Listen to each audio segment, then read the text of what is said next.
10th के स्टूडेंटों को अब परेशान होने की कोई ज़रूरत नहीं, क्योंकि 5 फरवरी के लिए जो पेपर होने वाला है उसके लिए मैं आपको महत्वपूर्ण प्रश्न बताने वाली हूँ इस वीडियो में। तो जल्दी से देखिए और कंप्लीट करिए। तो देखिए, हमारा पहला प्रश्न, सही विकल्प चुनिए। तो नवाब साहब ने खीरों की फांकों को क्या किया? तो खिड़की के बाहर फेंक दिया। और वाच्य के कितने प्रकार होते हैं? तो वाच्य के 4 प्रकार होते हैं। और बाबूजी किसका पाठ करते थे? तो बाबूजी रामायण का पाठ करते थे। अगला है प्रगतिवाद के कवि माने जाते हैं। तो रामधारी सिंह दिनकर। और विनय पत्रिका के कवि का क्या नाम है? तो तुलसीदास है। और वीर रस का स्थायी भाव है, तो इसका होगा उत्साह। तो इस तरीके से आपका पहला प्रश्न आंसर सहित कंप्लीट हुआ। अब देखते हैं हमारा दूसरा प्रश्न, जो कि है रिक्त स्थानों की पूर्ति कीजिए। तो कर्तृवाच्य में क्रिया डॉट डॉट के अनुसार होती है, तो इसका होगा आपका कर्ता के अनुसार। अगला है भोलानाथ का असली नाम डॉट डॉट था, तो इसका होगा आपका तारकेश्वर नाथ।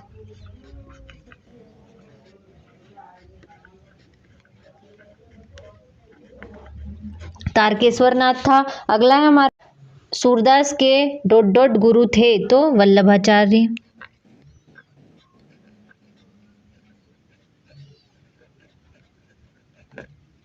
अगला है हमारा सोरठा छंद में डॉट डॉट चरण होते हैं, तो 4 चरण होते हैं। और श्रृंगार रस का स्थायी भाव डॉट डॉट है, तो रति है। और नेताजी की मूर्ति डॉट डॉट की बनवाई गई थी, तो संगमरमर की।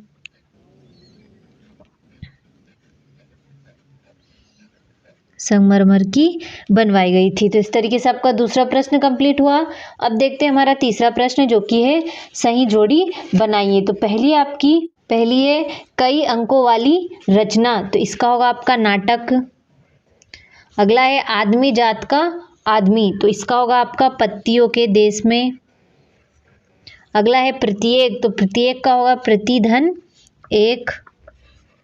आगे हमारा मैया, तो हो गया कड़वा तेल लगाती थी।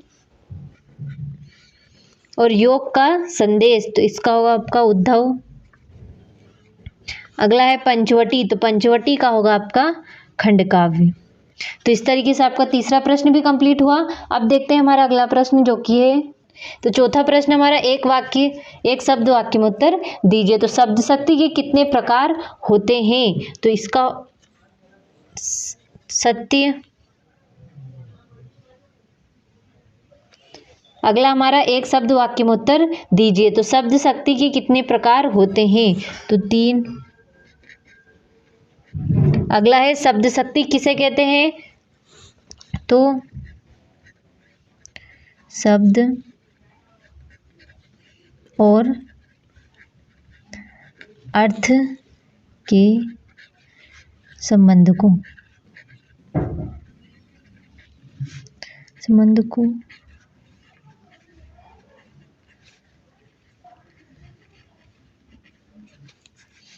कहते हैं। तो इसका होगा शब्द और अर्थ के संबंध को शब्द शक्ति कहते हैं। और भोलानाथ सिसकना क्यों भूल गए? तो साथी बच्चों को देखकर।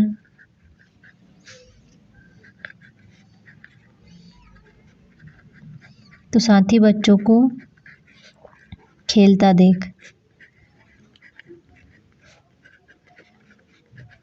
अगला है हमारा कड़वा ककड़ी सा क्या लगता है?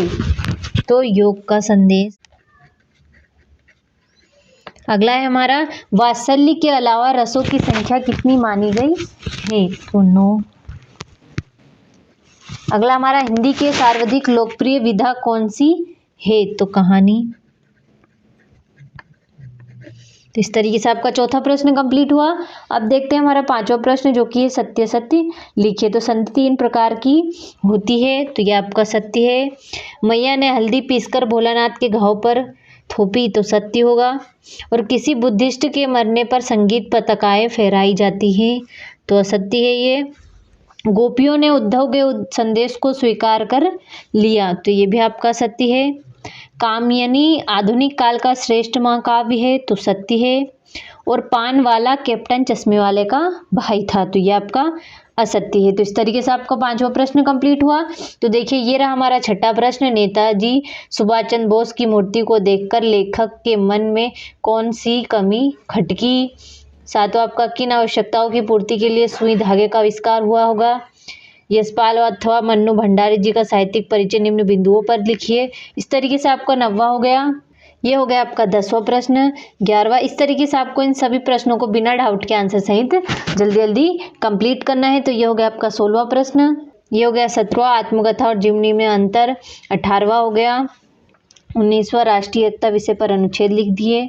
ये हो गया आपका 20वां प्रश्न। आगे है तो ये देखिए इस तरीके से ये हो गया आपका 21वां प्रश्न, जिसमें आपको प्राचार्य महोदय को बुक बैंक के से पुस्तक देने के लिए प्रार्थना पत्र लिखना है। और ये हो गया आपका 22वां प्रश्न, निम्नलिखित में से किसी एक विषय पर लगभग 120 शब्दों में निबंध लिखे। तो यहाँ पर आपको 5 विषय दे रखे हैं, जिस विषय पर भी आपको निबंध याद हो उस विषय पर आपको एक निबंध लिखना है। तो इस तरीके से आपको पूरा पेपर अच्छे से कंप्लीट हुआ।